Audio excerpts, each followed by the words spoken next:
എല്ലാവർക്കും നമസ്കാരം. നമ്മൾ കുറേ നാളായിട്ട് കാത്തിരുന്ന ഗുരുവായൂർ ദേവസ്വം ബോർഡ് ഒഴിവുകളിലേക്കുള്ള നോട്ടിഫിക്കേഷൻ വന്നിരിക്കുകയാണ്. അപ്പോൾ നമ്മൾ നേരത്തെ പറഞ്ഞിരുന്നു ഒരു ബൾക്ക് നോട്ടിഫിക്കേഷനാണ് വരാൻ പോകുന്നതെന്ന്. ഇപ്പോൾ അത് തന്നെയാണ് സംഭവിച്ചിരിക്കുന്നത്. ഏകദേശം 38ഓളം നോട്ടിഫിക്കേഷനുകളാണ് വന്നിട്ടുള്ളത്. അതിൽ ഏകദേശം ഒരു 10ഓളം പോസ്റ്റുകൾക്ക് എല്ലാവർക്കും അപ്ലൈ ചെയ്യാൻ കഴിയുമെന്ന് തന്നെയാണ് നമ്മൾ മനസ്സിലാക്കുന്നത്. അപ്പോൾ നമ്മൾ ഇന്ന് ഏറ്റവും പ്രധാനപ്പെട്ട നോട്ടിഫിക്കേഷനായ ഗുരുവായൂർ LD ആ നോട്ടിഫിക്കേഷനാണ് നമ്മളിന്ന് നോക്കുന്നത്. അതോടൊപ്പം തന്നെ ഇപ്പോൾ പൊതുവായിട്ട് ഒരുപാട് പേര് നമ്മുടെ ഗ്രൂപ്പിലടക്കം, നമ്മുടെ വാട്സാപ്പ് ഗ്രൂപ്പിലടക്കമുള്ള ഒരുപാട് പേര് ഒരുപാട് സംശയങ്ങൾ ചോദിക്കുന്നുണ്ട് ഈ നോട്ടിഫിക്കേഷനുമായി ബന്ധപ്പെട്ട്. അതിനുള്ള ഒരു മറുപടി കൂടിയാണ് ഈ വീഡിയോ. അപ്പോൾ 29/3/2025 നോട്ടിഫിക്കേഷൻ വന്നിട്ടുള്ളത്, സൈറ്റിൽ വന്നിട്ടുള്ളത്. അപ്പോൾ നമുക്കറിയാം ദേവജാലിക എന്ന് പറയുന്ന തിരുവിതാംകൂർ ദേവസ്വം ബോർഡിൻ്റെ KDRBയുടെ ഈ സോഫ്റ്റ്വെയർ അത് അപ്ഡേറ്റ് ചെയ്യുകയായിരുന്നു അവർ. അത് കഴിഞ്ഞ് പുതിയ സോഫ്റ്റ്വെയറിലേക്ക് എത്തിയതിന് ശേഷം അതിൻ്റെ ട്രയൽ റണ്ണാണ് നടന്നുകൊണ്ടിരിക്കുന്നത്. ഇപ്പോഴും ചില മിസ്റ്റേക്കുകൾ ഉണ്ട്. അതൊക്കെ അവർ പതുക്കെ അത് പരിഹരിച്ചുകൊണ്ടിരിക്കുകയാണ്. ഒരു 1-2 ദിവസങ്ങൾക്കുള്ളിൽ അത് പൂർണ്ണമായിട്ടും പ്രവർത്തനക്ഷമമാവും. അപ്പോൾ നിങ്ങൾ ഉടനെ കയറി ആദ്യം തന്നെ അപ്ലൈ ചെയ്യുന്നതിന് പകരം കുറച്ചൊന്ന് വെയിറ്റ് ചെയ്ത് പതുക്കെ ചെയ്താൽ മതി. വൺ ടൈം രജിസ്ട്രേഷൻ പുതിയ സൈറ്റിൽ, പഴയ സൈറ്റിൽ പോലെ അല്ല, പുതിയ സൈറ്റിൽ നിങ്ങളുടെ യൂസർ നെയിമും പാസ്വേഡും വെച്ച് നിങ്ങൾ ലോഗിൻ ചെയ്യണം. പ്രത്യേകിച്ച് പാസ്വേഡ് മാറ്റേണ്ടി വരും. അപ്പോൾ യൂസർ നെയിമും ചേഞ്ച് ചെയ്ത പാസ്വേഡും ഉപയോഗിച്ച് നിങ്ങൾക്ക് ലോഗിൻ ചെയ്യാം. ലോഗിൻ ചെയ്തിട്ട് ആദ്യം മുതൽ ഒന്നും കൂടെ നമ്മൾ PSCയുടെ സൈറ്റിൽ ചെയ്യുന്നത് പോലെ വൺ ടൈം രജിസ്ട്രേഷൻ ചെയ്യണം. ഘട്ടമായിട്ട് അത് ചെയ്യണം. അതിൽ ഫോട്ടോ എന്ന് എടുത്തു എന്ന PSC സൈറ്റ് പോലെ എന്ന് എടുത്തു എന്ന് പറയുന്ന ആ ഫോട്ടോ, ഡേറ്റുള്ള ഫോട്ടോ വേണം, ഡിജിറ്റൽ സിഗ്നേച്ചർ വേണം. ഇതൊക്കെ ആവശ്യമുണ്ട്. അത് PSC നമ്മൾ വൺ ടൈം രജിസ്ട്രേഷൻ ചെയ്യുന്നത് പോലെ തന്നെ ചെയ്താൽ മതി. നിങ്ങളത് നിങ്ങളുടെ കയ്യിൽ ഓൾറെഡി ഈ ഡേറ്റും വർഷമൊക്കെ ഉള്ള ഫോട്ടോയും അതോടൊപ്പം തന്നെ നിങ്ങളുടെ ഡിജിറ്റൽ സിഗ്നേച്ചറൊക്കെ ഉണ്ടെങ്കിൽ നിങ്ങൾക്ക് കമ്പ്യൂട്ടറിൽ ചെയ്യാം, അല്ലെങ്കിൽ മൊബൈൽ ഫോണിൽ ചെയ്യാം. അതല്ല എങ്കിൽ കുറച്ചുകൂടെ നല്ലത് ഒരു കഫേയിൽ പോയി അല്ലെങ്കിൽ ഒരു കമ്പ്യൂട്ടർ സെൻറ്ററിൽ പോയി ചെയ്യുന്നതായിരിക്കും കുറച്ചുകൂടെ നല്ലത്. ഓക്കെ, അപ്പോൾ നമുക്ക് നോട്ടിഫിക്കേഷനിലേക്ക് കിടക്കാം. നോട്ടിഫിക്കേഷൻ ഗുരുവായൂർ ആണ് ഇവിടെ കൊടുത്തിരിക്കുന്നത്. അപ്പോൾ നോക്കാം നമുക്ക്. ഗുരുവായൂർ ദേവസ്വത്തിൽ ലോവർ ഡിവിഷൻ ക്ലർക്ക് തസ്തികയിലുള്ള 30 ഒഴിവുകളിലേക്ക് നിയമിക്കപ്പെടുന്നതിന് ദൈവത്തിലും ക്ഷേത്രാചാരങ്ങളിൽ വിശ്വാസമുള്ള നിശ്ചിത യോഗ്യതയുള്ള ഹിന്ദു മതത്തിൽപ്പെട്ട ഉദ്യോഗാർത്ഥികളിൽ നിന്നുമാണ് അപേക്ഷ ക്ഷണിക്കുന്നത്. ഹിന്ദുക്കൾക്ക് മാത്രമാണ് അപ്ലൈ ചെയ്യാൻ കഴിയുന്നത്. LDയുടെ കാര്യത്തിൽ വനിതകൾ പുരുഷന്മാർ എന്നൊരു വ്യത്യാസമില്ല, എല്ലാവർക്കും അപ്ലൈ ചെയ്യാം. എന്നാൽ ഈ പറയുന്ന ക്രൈറ്റീരിയ അതിനുള്ളിൽ വരുന്നവരായിരിക്കണം. ഓക്കെ, അപ്പോൾ കാറ്റഗറി നമ്പർ അറിയാം. 001/2025 ആണ്. തസ്തിക പേര് ലോവർ ഡിവിഷൻ ക്ലർക്കാണ്, ഗുരുവായൂർ ദേവസ്വമാണ്. ശമ്പളം 26,500 to 60,700 ആണ്. അതിൻ്റെ വിദ്യാഭ്യാസ യോഗ്യത +2 അല്ലെങ്കിൽ തത്തുല്യമാണ്. സ്കിൽസ് ആൻഡ് എസെൻഷ്യൽസ് എന്ന് പറയുന്ന ഒരു ഭാഗമുണ്ട്. കമ്പ്യൂട്ടർ പരിജ്ഞാനം ഉണ്ടായിരിക്കണം. ഇവിടെ നേരത്തെ നടന്ന മലബാർ ദേവസ്വം ബോർഡ് LD അടക്കം മിക്ക എക്സാമുകൾക്കും, LD ക്ലർക്കിൻ്റെ എക്സാമുകൾക്ക് DCA വേണം നിർബന്ധം ഉണ്ടായിരുന്നു. ഇവിടെ നമ്മൾ ഇതിലേക്ക് വരുമ്പോൾ DCA വേണമെന്നൊരു കൺഫ്യൂഷൻ എല്ലാവർക്കും ഉണ്ടായിരുന്നു. എന്നാൽ DCA ഇല്ല. ഇവിടെ നിങ്ങൾ സ്കിൽസ് എസെൻഷ്യൽസ് കമ്പ്യൂട്ടർ പരിജ്ഞാനം ഉണ്ടായിരിക്കണം എന്ന് പറയുമ്പോൾ നിങ്ങൾ സർട്ടിഫിക്കറ്റ് അല്ല കാണിക്കേണ്ടത്, നിങ്ങളുടെ വെരിഫിക്കേഷൻ, അത് എക്സാം കഴിഞ്ഞ് നിങ്ങൾ മെയിൻ ലിസ്റ്റിലുണ്ട് അല്ലെങ്കിൽ സപ്ലിയിലുണ്ട്. അങ്ങനെ ഒരു ഘട്ടത്തിൽ നിങ്ങൾ KDRBയുടെ സൈറ്റിൽ കയറിയിട്ട ഒരു സ്വയം സാക്ഷ്യപ്പെടുത്തുന്ന ഒരു ഫോമുണ്ട്. എനിക്ക് കമ്പ്യൂട്ടർ പരിജ്ഞാനം ഉണ്ട് എന്ന് കാണിക്കുന്ന സ്വയം സാക്ഷ്യപ്പെടുത്തുന്ന ഒരു ഫോം നമ്മുടെ KDRBയുടെ സൈറ്റിൽ കിടക്കുന്നുണ്ട്. അത് നിങ്ങൾ ഡൗൺലോഡ് ചെയ്ത് നിങ്ങളുടെ സെൽഫ് അറ്റസ്റ്റ് ചെയ്ത ആ കോപ്പി, ആ സർട്ടിഫിക്കറ്റ് അവിടെ സബ്മിറ്റ് ചെയ്താൽ മതി. പിന്നീട് നമ്മളത് നമ്മുടെ ഗ്രൂപ്പിൽ തന്നെ അത് കൃത്യമായി പറഞ്ഞു തരും എന്തൊക്കെ സർട്ടിഫിക്കറ്റുകളാണ് പോകേണ്ടത്. കാരണം നിങ്ങൾക്കറിയാം, നമ്മൾ ഓൾറെഡി തിരുവിതാംകൂർ ദേവസ്വം ബോർഡിന് കീഴിലുള്ള 3 എക്സാം നമ്മൾ കവർ ചെയ്ത് കഴിഞ്ഞ് 2 എക്സാം, അതായത് പാർട്ട് ടൈം കഴകം തളി, അതിൻ്റെ എക്സാം മുതൽ ഏറ്റവും അവസാനം റാങ്ക് ഓർഡേഴ്സിൻ്റെ പ്രവർത്തനം വരെയുള്ള കാര്യങ്ങൾ നമ്മുടെ ഗ്രൂപ്പിൻ്റെ നേതൃത്വത്തിൽ നടന്നുകൊണ്ടിരിക്കുകയാണ്. അപ്പോൾ അവിടെ എല്ലാ കാര്യങ്ങളും നമ്മുടെ ഗ്രൂപ്പിൽ കൃത്യമായിട്ട് നമ്മുടെ ചാനൽ കൃത്യമായിട്ട് പറയും. അപ്പോൾ നിങ്ങളിപ്പം അത് എന്താണ് വലിയ ടെൻഷൻ അടിക്കേണ്ട കാര്യമില്ല. ഓക്കെ, അപ്പം ഒഴിവെന്ന് പറയുന്നത് 36 ഒഴിവാണ്. ഇവിടെ ഹിന്ദുക്കൾക്ക് മാത്രമാണ് അപ്ലൈ ചെയ്യാൻ കഴിയുന്നത്. ഇതിൻ്റെ കാലാവധി എന്ന് പറയുന്നത് ദേവസ്വം ബോർഡിൻ്റെ ലിസ്റ്റിൻ്റെ കാലാവധി 3 വർഷമാണ്. ഏറ്റവും മിനിമം 1 വർഷവും മാക്സിമം 3 വർഷവുമാണ്. അപ്പം നിയമന രീതി നേരിട്ടുള്ള നിയമനമാണ്, ടെസ്റ്റ് വഴിയാണ് വരുന്നത്. ഈ പ്രായം 18-36 ഇതിൽ നമ്മളെ PSC പോലുള്ള എന്താണ് സംവരണം OBC 3 വർഷം അങ്ങനെയുള്ള PSCയിലൊക്കെയുള്ള അതേ സംവരണം നമുക്ക് വർഷത്തിൽ ഏജിൽ റിലാക്സേഷൻ കിട്ടുന്നതാണ്. അപ്പോൾ 3 വർഷം 36 OBC എന്ന് പറയുമ്പോൾ 39 വരെ അയക്കാം. അങ്ങനെ PSCയിൽ പറഞ്ഞ എല്ലാ വയസ്സിളവും ഓരോ കാസ്റ്റിനുമുള്ള വയസ്സിളവും ഇവിടെയുണ്ട്. ഇവിടെ പരീക്ഷാ ഫീസ് എന്ന് പറയുന്നത് സാധാരണ രീതിയിൽ 300 ഇത്തവണ പരീക്ഷാ ഫീസ് ഒന്ന് 500 ആക്കിയിട്ടുണ്ട്. അതിന് SC വിഭാഗം 250 മതി, ST 250 മതി, OBC 500 തന്നെയാണ്, ജനറൽ EWS അപ്പം 500 തന്നെയാണ്. അപ്പം ഫീസ് 500 ആണ്. സാധാരണ 300 ഇത്തവണ 200 രൂപ കൂട്ടിയിട്ടുണ്ട്. ഇവിടെ മറ്റു വിവരങ്ങൾ, യാതൊരു കാരണവശാലും 55 വയസ്സിൽ കവിയാൻ പാടില്ല എന്ന വ്യവസ്ഥയ്ക്ക് വിധേയമായി ഗുരുവായൂർ ദേവസ്വത്തിൽ താൽക്കാലികമായോ ദേവസ്വ വേതന അടിസ്ഥാനത്തിലോ ജോലി ചെയ്യുന്ന അല്ലെങ്കിൽ ചെയ്ത ജീവനക്കാർക്ക് അവരുടെ യോഗ്യതയ്ക്കനുസരിച്ച് ഒഴിവുകളുള്ള എല്ലാ തസ്തികകളിലേക്കും അപേക്ഷിക്കാവുന്നതും 1 വർഷമെങ്കിലും സർവീസ് പൂർത്തിയാക്കിയ അപേക്ഷകർക്ക് ഈ അപേക്ഷകൾ പ്രകാരമുള്ള ഉയർന്ന പ്രായപരിധിയിൽ അവർ താൽക്കാലിക ദിവസവേതന അടിസ്ഥാനത്തിൽ 1 വർഷത്തിൽ കുറയാത്ത സർവീസുള്ള പക്ഷം അവർക്ക് താൽക്കാലിക സർവീസുള്ള അത്രയും കാലത്ത് ഉയർന്ന പ്രായപരിധിയിൽ ഇളവ് അനുവദിക്കുന്നത്. അത് താൽക്കാലികമായി ഓൾറെഡി അവിടെ താൽക്കാലികമായിട്ടോ ദിവസവേതന അടിസ്ഥാനത്തിലോ ജോലി ചേർക്കുള്ള കാര്യങ്ങളാണ്. അപ്പോൾ അവരെ സംബന്ധിച്ച് മിനിമം കട്ട് ഓഫ് മിനിമം കിട്ടണം. അതിന് ശേഷം മാത്രമാണ് അവരുടെ വർഷത്തിന് അവരെ അവരെ എത്ര വർഷം ജോലി ചെയ്തു എന്നതിൻ്റെ അടിസ്ഥാനത്തിലുള്ള അവർക്ക് ഗ്രേസ് മാർക്ക് കിട്ടത്തുള്ളൂ. കട്ട് ഓഫ് കടന്നാൽ മാത്രമാണ് അവരുടെ ഗുണം കിട്ടത്തുള്ളൂ. ഓക്കെ, അപ്പോൾ അത്തരം കാര്യങ്ങളൊക്കെയാണ് അതിനകത്തുള്ളത്. ഇനി നമുക്ക് പ്രധാനമായിട്ടും പറയാനുള്ളത് EWS. നമ്മളതിനെ EWSനെ കുറിച്ച്, അതായത് KDRBയിൽ EWSൻ്റെ എന്തൊക്കെ കാര്യങ്ങളാണെന്നുള്ളൊരു വീഡിയോ നമ്മൾ ഓൾറെഡി നമ്മുടെ ചാനലിൽ കിടക്കുന്നുണ്ട്. അപ്പോൾ ഹിന്ദു മതത്തിലെ EWS, അതായത് ഹിന്ദുമതത്തിലെ സംവരണേതര സമുദായത്തിൽപ്പെട്ട സാമ്പത്തികമായി പിന്നോക്കം നിൽക്കുന്ന വിഭാഗത്തിൽപ്പെട്ടവർ, economically weaker section of Hindu unreserved communities 10% സംവരണം ഉണ്ട്. അത് നിലവിൽ ഉള്ളതാണ്, അത് നിങ്ങൾക്കറിയാം. അപ്പം ഈ EWSൻ്റെ കാര്യങ്ങൾ, അതായത് EWSൻ്റെ ആനുകൂല്യം നിങ്ങൾക്ക് കിട്ടണമെങ്കിൽ നമ്മൾ ഓൾറെഡി അതിൻ്റെ യോഗ്യതകൾ, നിങ്ങൾക്ക് EWSൻ്റെ ആനുകൂല്യം കിട്ടണമെങ്കിൽ എന്തൊക്കെ കാര്യങ്ങളാണ് ശ്രദ്ധിക്കേണ്ടത് ഒരു വീഡിയോ ഓൾറെഡി ചെയ്തിട്ടുണ്ട്. എങ്കിൽ കൂടി പെട്ടെന്നൊന്ന് പറയാം. അതിൻ്റെ ക്രൈറ്റീരിയ ഇതാണ്.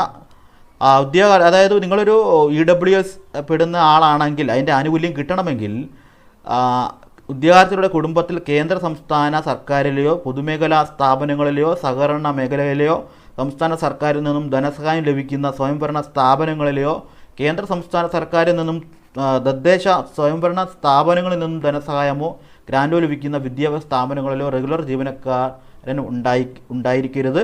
എന്നാൽ ഈ വ്യവസ്ഥ മേൽപ്പറഞ്ഞ സ്ഥാപനങ്ങളിലെ പാർട്ട് ടൈം ജീവനക്കാർക്കോ താൽക്കാലിക ജീവനക്കാർക്കോ, ഇപ്പോൾ നിങ്ങൾ ഈ പറയുന്ന കേന്ദ്ര സംസ്ഥാന സർക്കാരുകളിലെ പാർട്ട് ടൈം അല്ലെങ്കിൽ താൽക്കാലിക ജീവനക്കാരാണ് നിങ്ങളുടെ കുടുംബത്തിലുള്ള ആരെങ്കിലും എങ്കിൽ കുഴപ്പമില്ല. അല്ലാതെ സ്ഥിര ജീവനക്കാരാണെങ്കിൽ നിങ്ങൾക്ക് EWSൻ്റെ ആനുകൂല്യം കിട്ടത്തില്ല.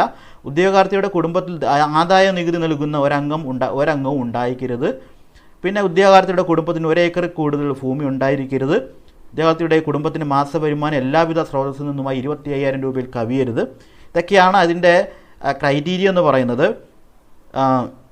ഉദ്യോഗാർത്ഥിയുടെ കുടുംബം എന്നാൽ സംവരണം ആവശ്യപ്പെടുന്ന ആൾ, അയാളുടെ മാതാപിതാക്കൾ, അതായത് സംവരണം ആവശ്യപ്പെടുമ്പോൾ ആപ്ലിക്കൻസ് അപ്ലൈ ചെയ്യുന്ന ആൾ, അപ്പോൾ അയാളുടെ മാതാപിതാക്കൾ, പാരൻസ്, അയാളുടെ ഭാര്യ, ഭർത്താവ്, 18 വയസ്സ് പൂർത്തിയാകാത്ത മക്കൾ, സഹോദരങ്ങൾ എന്നിവ ഉൾപ്പെട്ടതാണ്. അതാണ് അതിൻ്റെ ഒരു ക്രൈറ്റീരിയ എന്ന് പറയുന്നത്. വില്ലേജ് ഓഫീസിൽ നൽകുന്ന സർട്ടിഫിക്കറ്റിൽ വില്ലേജ് ഓഫീസറുടെ പേരും ഒപ്പും തീയതിയും ഓഫീസ് സീലും ഉണ്ടായിരിക്കണം. അതൊക്കെയാണ് EWSൻ്റെ ക്രൈറ്റീരിയ. അത് നമ്മൾ ഓൾറെഡി ഒരു വീഡിയോ ചെയ്തിട്ടുണ്ട്, നിങ്ങൾക്കത് നമ്മുടെ ചാനലിൽ കാണാൻ കഴിയുന്നതാണ്. ഇനി നിങ്ങൾ നേരത്തെ പറഞ്ഞ പോലെ തന്നെ ഈ KDRBയുടെ സൈറ്റുണ്ട്, www.kdrb.kerala.government.in എന്ന് പറയുന്ന ആ ഒരു ആപ്ലിക്കേഷൻ വഴിയാണ്, ആ സോഫ്റ്റ്വെയർ വഴിയാണ് കയറേണ്ടത്. ആ വെബ്സൈറ്റിൽ ഹോം പേജിലുള്ള അപ്ലൈ ഓൺലൈൻ എന്ന ലിങ്കിലൂടെ ഒറ്റത്തവണ രജിസ്ട്രേഷൻ നടത്തിയ ശേഷം നിങ്ങളുടെ ബേസിക്കായിട്ട് എല്ലാ കാര്യങ്ങളും അതിനകത്ത് ആഡ് ചെയ്തതിന് ശേഷം മാത്രം പോയി അതായത് നോട്ടിഫിക്കേഷൻ കയറി നിങ്ങൾ അപ്ലൈ ചെയ്യുക. ഈ പറയുന്ന ഓരോ പോസ്റ്റിനും ഇപ്പം ഏകദേശം 30-38ഓളം നോട്ടിഫിക്കേഷൻ ഉണ്ട്. ഓരോ പോസ്റ്റിനും നിങ്ങൾ ഓരോ തവണയും ഫീസ് അടയ്ക്കണം. ഒരാൾക്ക് ഇത്ര പോസ്റ്റിലേക്ക് അപ്ലൈ ചെയ്യാമെന്നൊരു ലിമിറ്റൊന്നുമില്ല. ഓരോ പോസ്റ്റിനും നിങ്ങൾ അയക്കുന്ന ഓരോ പോസ്റ്റിനും ഓരോ തവണയും ഫീസ് അടയ്ക്കണം. അല്ലാതെ ഒരു 500 രൂപ അയച്ചു കഴിഞ്ഞാൽ എല്ലാ പോസ്റ്റിനും അയക്കാൻ പറ്റത്തില്ല. ഓരോന്നിനും നിങ്ങൾ ഫീസ് അടച്ചാൽ പറ്റത്തുള്ളൂ. ഓരോന്നിൻ്റെ യോഗ്യതയും വ്യത്യസ്തമാണ്. 7ാം ക്ലാസ്, 10ാം ക്ലാസ്, +2 അങ്ങനെ ഓരോ യോഗ്യതയുണ്ട്. ഇവിടെ നിങ്ങൾ ഈ വൺ ടൈം രജിസ്ട്രേഷൻ നടത്തുന്ന സമയത്ത് എല്ലാ കാര്യങ്ങളും കൃത്യമായിട്ട് നിങ്ങളുടെ അഡ്രസ്സ് പ്രത്യേകിച്ച് നിങ്ങൾ ശ്രദ്ധിക്കേണ്ടത് നിങ്ങളുടെ ആധാറിൽ പ്രധാനമായിട്ടും ആധാർ അല്ലെങ്കിൽ ഏതെങ്കിലും ഐ ഡി കാർഡിലുള്ള നിങ്ങൾ ആ കൃത്യമായ വിവരങ്ങൾ തന്നെയായിരിക്കണം നിങ്ങൾ വൺ ടൈം രജിസ്ട്രേഷൻ നടത്തുമ്പോൾ അത് നിങ്ങൾ എൻ്റർ ചെയ്യേണ്ടത്. നിങ്ങളുടെ പേര്, നിങ്ങളുടെ ആ പേരിൻ്റെ സ്പേസ് എല്ലാം കൃത്യമായിരിക്കണം. അപ്പം അതൊക്കെ വളരെ പ്രധാനപ്പെട്ടതാണ്. പേര്, വീട്ടുപേര് അടക്കമുള്ള എല്ലാ പ്രധാനപ്പെട്ട കാര്യങ്ങളും പലതവണ നിങ്ങൾ ചെക്ക് ചെയ്യുക അത് കറക്റ്റാണോ എന്ന്. നിങ്ങളുടെ ഐ ഡി കാർഡിലുള്ള, നിങ്ങളുടെ SSLC ബുക്കിലുള്ള, പ്രത്യേകിച്ചും ഐ ഡി കാർഡിൽ ഏതെങ്കിലും ഒരു ഐ ഡി കാർഡിലുള്ള അതേ തന്നെ ആയിരിക്കണം നിങ്ങളുടെ ആപ്ലിക്കേഷൻ അയക്കുമ്പോൾ കൊടുക്കുന്ന വിവരങ്ങൾ. അതിൽ പേരടക്കമുള്ള കാര്യങ്ങൾ പ്രത്യേകം ശ്രദ്ധിക്കുക. വളരെ മൈന്യൂട്ടായിട്ടുള്ള കാര്യങ്ങൾ പോലും ശ്രദ്ധിച്ചതിന് ശേഷം മാത്രം അപ്ലൈ ചെയ്യാൻ കഴിയത്തുള്ളൂ. പിന്നെ നമ്മൾ നോട്ടിഫിക്കേഷൻ വന്ന് അതിൻ്റെ എക്സാം കഴിഞ്ഞിട്ട് നിങ്ങൾ ലിസ്റ്റിലുണ്ട് എങ്കിൽ പിന്നീട് അത് അത് തിരുത്താനായിട്ട് കുറച്ച് ബുദ്ധിമുട്ടാണ്. കുറേ പേപ്പർ വർക്കൊക്കെ ഉണ്ട്. അപ്പോൾ അതിനെക്കാട്ടും നല്ലത് നിങ്ങൾ അപ്ലൈ ചെയ്യുന്നതിന് മുന്നേ ആയിട്ട് കൃത്യമായിട്ട് എല്ലാ കാര്യങ്ങളും ശ്രദ്ധിക്കുക. നിങ്ങളുടെ പേരടക്കമുള്ള എല്ലാ കാര്യങ്ങളും കൃത്യമായിട്ടാണോ ചെയ്തിരിക്കുന്നത്, അഡ്രസ്സ് എല്ലാം കൃത്യമായിട്ടാണോ എന്ന് ചെക്ക് ചെയ്തതിന് ശേഷം മാത്രമേ നിങ്ങൾ അപ്ലൈ ചെയ്യാമുള്ളൂ. ഓരോ പോസ്റ്റിനും ഓരോ യോഗ്യതയാണ്. പിന്നെ പലരും ചോദിക്കും സിലബസ് വന്നു. സിലബസ് ഒരു മിനിമം ഒരു മാസത്തിന് മുന്നേ, എക്സാമിന് മുന്നേ ഒരു മാസത്തിന് മുന്നേ ആയിരിക്കും സിലബസ് വരിക. പിന്നെ ചോദിച്ച ചോദ്യം കോമൺ ആയിട്ട് ആയിരിക്കും എക്സാം. ഒരേ വിദ്യാഭ്യാസ യോഗ്യതയുള്ള പരീക്ഷകൾക്ക് കോമൺ എക്സാം ആയിരിക്കും എന്ന് ഉറപ്പിച്ച് പറയുന്നു. അത് നേരത്തെ നടത്തിയ എക്സാമുകളും അങ്ങനെയാണ്. ഒരേ ക്വാളിഫിക്കേഷനുള്ള, ഇപ്പോൾ ഉദാഹരണത്തിന് 7ാം ക്ലാസ് യോഗ്യതയുള്ള കുറച്ച് ടെസ്റ്റുകളുണ്ടെങ്കിൽ അതിൻ്റെ എല്ലാം കോമൺ ആയിട്ടായിരിക്കും വരിക. അങ്ങനെ ആയിരിക്കും നടത്തുക. പിന്നെ എക്സാം സെൻറ്റർ പലരും ചോദിക്കും എക്സാം സെൻറ്റർ എല്ലായിടത്തും ഉണ്ടാവും, തിരുവനന്തപുരത്തും ഉണ്ടാവും. ഈ ഗുരുവായൂർ ദേവസ്വം ബോർഡ് നിങ്ങൾക്കറിയാം തൃശ്ശൂർ ജില്ലയിലാണ്. അപ്പം ഇതുവരെ നടത്തിയിട്ടുള്ള ഗുരുവായൂർ ദേവസ്വം ബോർഡിൻ്റെ എല്ലാ എക്സാമും തൃശ്ശൂർ ജില്ലയിൽ തന്നെയായിരുന്നു സെൻറ്ററുകളെന്ന് പറയുന്നത്. പിന്നെ LD അടക്കമുള്ള ചില പോസ്റ്റുകൾക്ക് വളരെ ബൾക്കായിട്ട് വളരെ വലിയ ആപ്ലിക്കൻസ് ഉണ്ട് എങ്കിൽ ചിലപ്പോൾ നിങ്ങൾക്ക് തിരുവനന്തപുരം, എറണാകുളം പോലുള്ള, എങ്കിലും തൃശ്ശൂർ കോൺസെൻട്രേറ്റ് ചെയ്ത് തന്നെയാണ് എക്സാം സെൻറ്ററുകൾ വന്നിട്ടുള്ളത്. അപ്പോൾ അതാണ് അതിൻ്റെ ഒരു പ്രത്യേകത എന്ന് പറയുന്നത്. പിന്നെ പലരും ഇപ്പം സൈറ്റ് ഇററാണെന്ന് പറയുന്നുണ്ട്. സത്യം പറഞ്ഞാൽ ഈ സൈറ്റ് ഇപ്പം പുതിയതായിട്ട് നമുക്കറിയാം ഇപ്പോഴും അതിൻ്റെ ട്രയൽ റണ്ണിങ് നടക്കുകയാണ്. അതിൻ്റെ ട്രയൽ റണ്ണിങ് ചെയ്ത് ഓരോ മിസ്റ്റേക്കുകളും അവർ 1 by 1 ആയിട്ട് മാറ്റിക്കൊണ്ടിരിക്കുകയാണ്. അപ്പോൾ നിങ്ങൾ ഇപ്പോഴേ ചാടിക്കയറി അയക്കാൻ നിൽക്കാതെ സാവകാശം കൊടുക്കുക.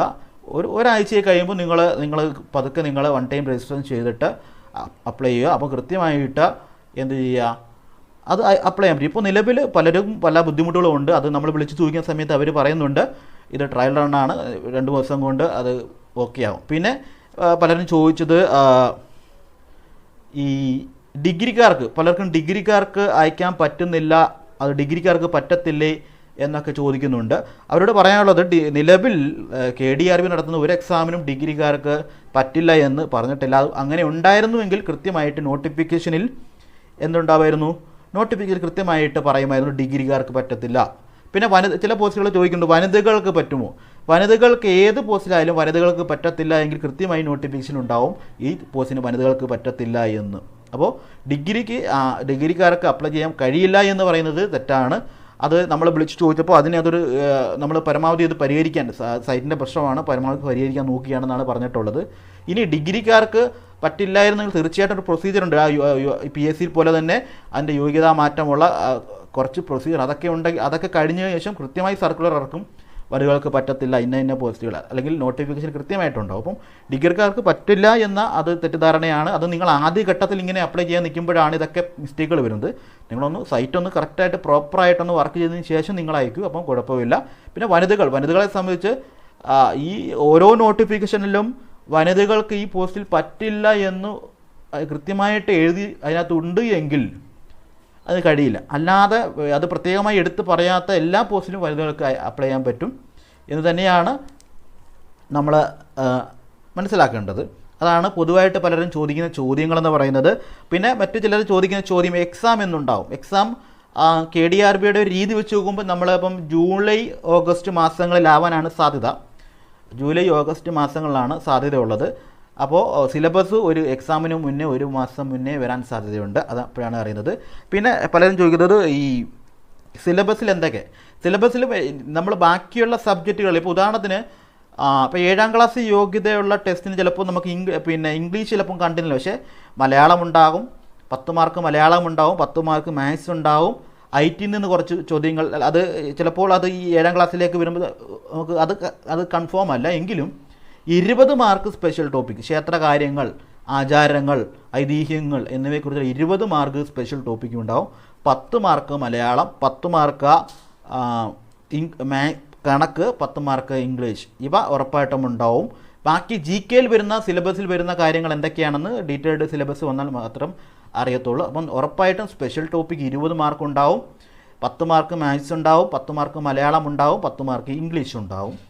ഓക്കെ, അപ്പോൾ നിങ്ങൾ മനസ്സിലായി. ഇത് 7ാം ക്ലാസ്സിൻ്റെ കാര്യത്തിൽ ഇംഗ്ലീഷിലേക്ക് നമുക്ക് അത്ര കൺഫർമേഷൻ ഇല്ല അന്ന് ഉറപ്പ് വരുന്നു. എങ്കിലും ബാക്കിയുള്ള ഈ പറയുന്ന 10 mark Malayalam, 10 mark maths, 20 mark special topic ഇവ ഉണ്ടാകും.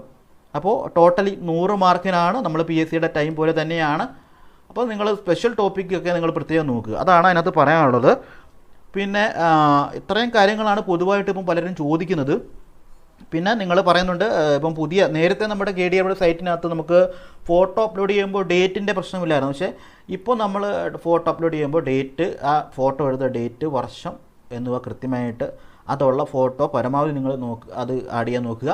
ഡിജിറ്റൽ സിഗ്നേച്ചർ ഉണ്ടായിരിക്കണം. അപ്പോൾ എല്ലാ കാര്യങ്ങളും അപ്ലൈ ചെയ്തതിന് മുന്നേ എല്ലാ കാര്യങ്ങളും കൃത്യമായിട്ട് പല തവണ നോക്കി ചെക്ക് ചെയ്തതിന് ശേഷം മൈന്യൂട്ടായിട്ടുള്ള കാര്യങ്ങൾ, നിങ്ങളുടെ പേരിൻ്റെ സ്പെല്ലിങ്, അതിൻ്റെ സ്പേസ് അടക്കം എല്ലാ കാര്യങ്ങളും കൃത്യമായിട്ട് ചെക്ക് ചെയ്തിട്ട് വേണം അപ്ലൈ ചെയ്യാൻ. അല്ലെങ്കിൽ പിന്നീട് അത് ബുദ്ധിമുട്ടായി മാറുമെന്നതാണ് പറയുന്നത്. അപ്പോൾ നമ്മൾ ഇവിടെ LDയുടെ ആണ് പറഞ്ഞിട്ടുള്ളത്. ലാസ്റ്റ് ഡേറ്റ് 28/4, അടുത്ത മാസം 28-ാം തീയതി വരെ ഡേറ്റ് ഉണ്ട്. സാധാരണ ഇതുവരെ ഉള്ള രീതി വെച്ച് KDRBയുടെ എക്സാം ഡേറ്റുകൾ പലപ്പോഴും എക്സ്റ്റെൻഡ് ചെയ്യാറുണ്ട്. അപ്പോൾ എങ്കിലും നിങ്ങൾ അടുത്ത മാസം 28 വരെ സമയമുണ്ട്. നിങ്ങൾ ഇപ്പോഴേ ചാടി കയറി അപ്ലൈ ചെയ്യാതെ സമാധാനത്തോടുകൂടി 1 ടൈം രജിസ്ട്രേഷൻ നടത്തി ഒരു കഫേയിൽ പോയിട്ട് 1 ടൈം രജിസ്ട്രേഷൻ നടത്തിയതിന് ശേഷം കൃത്യമായി ചെക്ക് ചെയ്തതിന് ശേഷം നിങ്ങൾ അപ്ലൈ ചെയ്യുന്നതായിരിക്കും കുറച്ചുകൂടെ നല്ലത്. ഓക്കെ, അപ്പം അതൊക്കെയാണ്. പിന്നെ ജനറൽ സർട്ടിഫിക്കറ്റ് എന്ന് പറയുന്നത് എനിക്ക് തോന്നുന്നു ഇവിടെ പലരും ചോദിച്ചത് ജനറൽ സർട്ടിഫിക്കറ്റ് 10ാം ക്ലാസ്സിൻ്റെ നമ്മുടെ ബേസിക് ആയിട്ടുള്ള സർട്ടിഫിക്കറ്റ് എന്താണ്? ജനറൽ സർട്ടിഫിക്കറ്റ് 10ാം ക്ലാസ്സാണ്. അതിനകത്താണ് നമ്മുടെ പേര്, നമ്മുടെ ജാതി, ഡേറ്റ് ഓഫ് ബർത്ത് അടക്കമുള്ള കാര്യങ്ങളൊക്കെ ഉള്ളത്. അപ്പോൾ ജനറൽ സർട്ടിഫിക്കറ്റ് ഉദ്ദേശിക്കുന്നത് 10ാം ക്ലാസ് തന്നെയാണ്. അപ്പം അത്തരം കാര്യങ്ങളാണ് ഇപ്പോൾ നമുക്ക്. അപ്പോൾ എല്ലാ സംശയങ്ങളും ഈ ഒരു വീഡിയോയിൽ കവർ ചെയ്യുമെന്ന് വിചാരിക്കുന്നു. നമ്മൾ ഇപ്പോൾ LDയുടെ നോട്ടിഫിക്കേഷനാണ് നമ്മൾ നോക്കിയിട്ടുള്ളത്. അപ്പോൾ യോഗ്യത അറിയാമല്ലോ. യോഗ്യത +2 ആണ്. കമ്പ്യൂട്ടർ പരിജ്ഞാനം ഉണ്ടായിരിക്കണം. DC ഉള്ളവർക്ക് നല്ലതാണ്, പക്ഷേ അത് DSC നിർബന്ധമില്ല. അപ്പോൾ എല്ലാ സംശയങ്ങളും കവർ ചെയ്യുമെന്ന് വിചാരിക്കുന്നു. ഒരു ജൂലൈ ഓഗസ്റ്റ് മാസം നമുക്ക് എക്സാം പ്രതീക്ഷിക്കാം. കോമൺ ആയിട്ടുള്ള യോഗ്യതയുള്ള എല്ലാ ടെസ്റ്റുകളും എല്ലാ പോസ്റ്റിൻ്റെയും ടെസ്റ്റുകളും കോമൺ ആയിട്ടായിരിക്കും. ഇതൊക്കെയാണ് പൊതുവായിട്ട് പറയാനുള്ളത്. അപ്പോൾ നിങ്ങളുടെ സംശയങ്ങൾ, അഭിപ്രായങ്ങൾ നമ്മുടെ ചാനലിൻ്റെ കമൻറ്റ് ബോക്സിൽ രേഖപ്പെടുത്തുക. EWSയുമായി ബന്ധപ്പെട്ട എല്ലാ സംശയങ്ങൾക്കുമുള്ള വീഡിയോ നമ്മുടെ ചാനലിലുണ്ട്. അതോടൊപ്പം തന്നെ പ്രധാനപ്പെട്ട കാര്യം, നമ്മൾ ഓൾറെഡി ഗുരുവായൂർ ദേവസ്വത്തിലെ ഈ പോസ്റ്റുകൾക്ക് വേണ്ടി സ്പെഷ്യൽ ടോപ്പിക്കിൻ്റെ ക്ലാസ്സുകൾ നമ്മൾ ഓൾറെഡി നമ്മുടെ ചാനലിൽ ആരംഭിച്ചിട്ടുണ്ട്. അതായത് ഫ്രീ ആയിട്ട് നമ്മുടെ മുഴുവൻ ടോപ്പിക്കും, സ്പെഷ്യൽ ടോപ്പിക്കിലെ മുഴുവൻ ടോപ്പിക്കും നമ്മൾ കവർ ചെയ്യുന്നുണ്ട്. ഓൾറെഡി 2-3 വീഡിയോ നമ്മൾ ഓൾറെഡി ചെയ്തിട്ടുണ്ട്. അതോടൊപ്പം തന്നെ നമ്മുടെ വാട്സപ്പ് ലിങ്കിൻ്റെ, നമ്മുടെ ബോർഡ് എക്സാമിൻ്റെ വാട്സപ്പ് ഗ്രൂപ്പുണ്ട്. ആ ഗ്രൂപ്പിലേക്ക് നിങ്ങൾക്ക് വരാൻ താല്പര്യമുണ്ടെങ്കിൽ അതിൻ്റെ ലിങ്ക് നമ്മുടെ ഡിസ്ക്രിപ്ഷൻ ബോക്സിൽ നമ്മൾ പിൻ ചെയ്യുന്നുണ്ട്. അപ്പോൾ നിങ്ങൾക്ക് അവിടെ വരാം. അപ്പോൾ നമ്മുടെ ഈ എക്സാം വരെയുള്ള എല്ലാ കാര്യങ്ങളും നമ്മുടെ ചാനലിൽ അപ്ഡേറ്റ് ചെയ്തതാണ്. എക്സാം വരെയല്ല, പിന്നീട് റാങ്ക് ലിസ്റ്റ് വന്ന് നിയമനം നടക്കമുള്ള കാര്യങ്ങൾ, അത്തരം കാര്യങ്ങളിലൊക്കെ അപ്ഡേറ്റ് കൃത്യമായിട്ട് നമ്മുടെ ചാനലിലുണ്ടാവും. അപ്പോൾ സ്പെഷ്യൽ ടോപ്പിക്കിൻ്റെ ക്ലാസ്സുകൾ ഓൾറെഡി നമ്മൾ അപ്ലോഡ് ചെയ്തിട്ടുണ്ട്. അത് ഇനിയും നമ്മൾ തുടരുന്നതാണ്. അപ്പം നമുക്ക് ഫ്രീ കോഴ്സാണ്. നിങ്ങൾക്ക് കൃത്യമായിട്ടുള്ള ഇൻസ്ട്രക്ഷൻസ് എങ്ങനെയാണ് എക്സാമിന് തയ്യാറാവേണ്ടത്, എന്തൊക്കെ ടോപ്പിക്കുകൾ പഠിക്കണമുള്ള എല്ലാ കാര്യങ്ങളും നമുക്ക് നമ്മുടെ ചാനലിൽ കൃത്യമായി അപ്ലോഡ് ചെയ്യും. വാട്സപ്പ് ഗ്രൂപ്പ്, നമ്മുടെ വാട്സപ്പ് ഗ്രൂപ്പിൽ ജോയിൻ ചെയ്യാൻ താല്പര്യമുള്ളവർ ഡിസ്ക്രിപ്ഷൻ ബോക്സിലെ ആ ലിങ്ക് വഴി നിങ്ങൾക്ക് വരാവുന്നതാണ്. അപ്പോൾ എല്ലാവർക്കും ആശംസകൾ. അപ്പോൾ നമ്മുടെ ഈ ഒരു ഗുരുവായൂർ നോട്ടിഫിക്കേഷൻ്റെ എല്ലാ പോസ്റ്റിലേക്കുമുള്ള നോട്ടിഫിക്കേഷൻ അതിൻ്റെ PDF നമ്മുടെ ഗ്രൂപ്പിലുണ്ട്. നിങ്ങൾക്ക് അവിടെ വരികയാണെങ്കിൽ നിങ്ങൾക്കത് കാണാവുന്നതാണ്. ഓക്കെ, അപ്പോൾ എല്ലാവർക്കും നന്ദി.